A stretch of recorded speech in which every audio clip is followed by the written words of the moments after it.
Hello class 9th students, polynomial के 4th exercise के 10th question को हम लोग आज की वीडियो में सॉल्व करेंगे। क्वेश्चन है, हमें फैक्टराइज करना है इसको और इसको। बहुत ही ईजी क्वेश्चन है, फॉर्मूले याद हैं तो आसानी से लग जाएगा। पहला वाला सॉल्व करेंगे, ठीक है। और इसमें जो फॉर्मूला इस्तेमाल होगा मैं बता रहा हूँ कौन सा फॉर्मूला इस्तेमाल होगा। फॉर्मूला है X cube plus Y cube.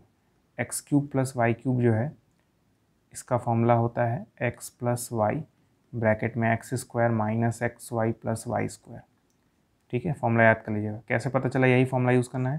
क्योंकि देखिए यहाँ पे दो क्यूब हैं और दोनों के बीच में प्लस का साइन है, यानी ये वाला फॉर्मूला यूज़ होगा। दो क्यूब हैं और दोनों के बीच में प्लस का साइन है, तब ये वाला फॉर्मूला यूज़ होता है। तो इसके नीचे ये वाली चीज़ लिखूँगा मैं, ठीक है। ये है, पहले मैं किनारे लिख रहा हूँ 27y cube plus 125z cube. इस 27y क्यूब को मैं बताइए 5y का क्यूब लिख सकता हूँ, बिल्कुल लिख सकता हूँ। प्लस 5y नहीं 3y, ठीक।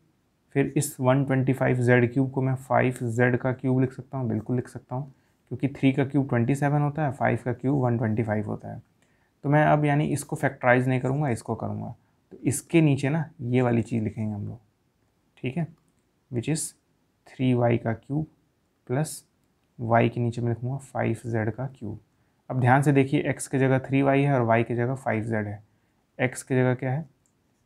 x की जगह लिखा हुआ है 3y और y की जगह 5z। इस x की जगह फिर क्या लिखेंगे हम लोग? 3y। इस y की जगह क्या लिखेंगे? 5z, ठीक है। इस x की जगह क्या लिखेंगे? 3y और उसका स्क्वायर माइनस फिर x और y है, यानी 3y और 5z प्लस इस y की जगह क्या लिखेंगे? 5z और इसका स्क्वायर, ठीक है। तो ये जगह 3y प्लस 5z, 3y का स्क्वायर क्या हो जाएगा? 9y स्क्वायर माइनस 15yz हो जाएगा, ठीक है। मल्टीप्लाई करने के बाद इन दोनों को मल्टीप्लाई करेंगे 15yz आएगा। 5z का स्क्वायर क्या हो जाएगा? 25z square. आंसर कंप्लीट, ठीक है। उम्मीद करता हूँ आपको समझ आया होगा। अब ये वाला क्वेश्चन सॉल्व करेंगे। अब ये वाला क्वेश्चन सॉल्व करेंगे तो कैसे करेंगे? ध्यान से देखिए, 2 बार क्यूब है लेकिन बीच में माइनस का साइन है, तो इसके लिए दूसरा फॉर्मूला इस्तेमाल होगा, which is X cube minus Y cube.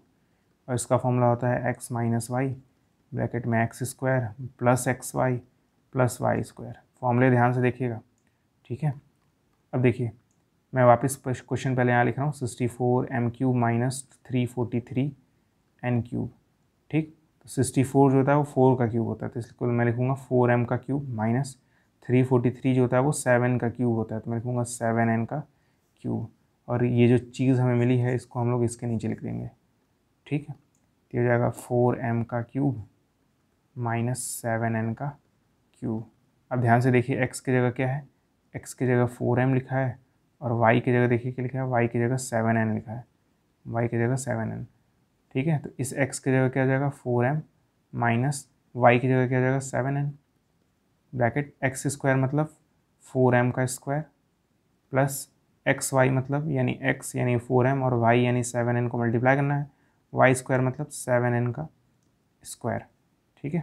तो ये जाएगा 4m माइनस 7n, 4m का स्क्वायर क्या जाएगा? 16m स्क्वायर प्लस 7 4 ज़ा 28 और फिर mn प्लस 7n स्क्वायर मतलब 49n स्क्वायर। आंसर कंप्लीट, ठीक। इतना ही करना था इस क्वेश्चन में। अगर समझ में आया है तो एक क्वेश्चन का आंसर आप लोग कमेंट बॉक्स में बताइएगा। और वो क्वेश्चन है 8 माइनस जेड क्यूब, ठीक है। इसे आप 2 का क्यूब लिख दीजिएगा, फिर ये निकल जाएगा इसका आंसर। उम्मीद करता हूँ आपको ये वाला क्वेश्चन समझ में आया होगा। आज को मुझसे मिलते हैं अगली वीडियो में, तब तक के लिए गुड बाय।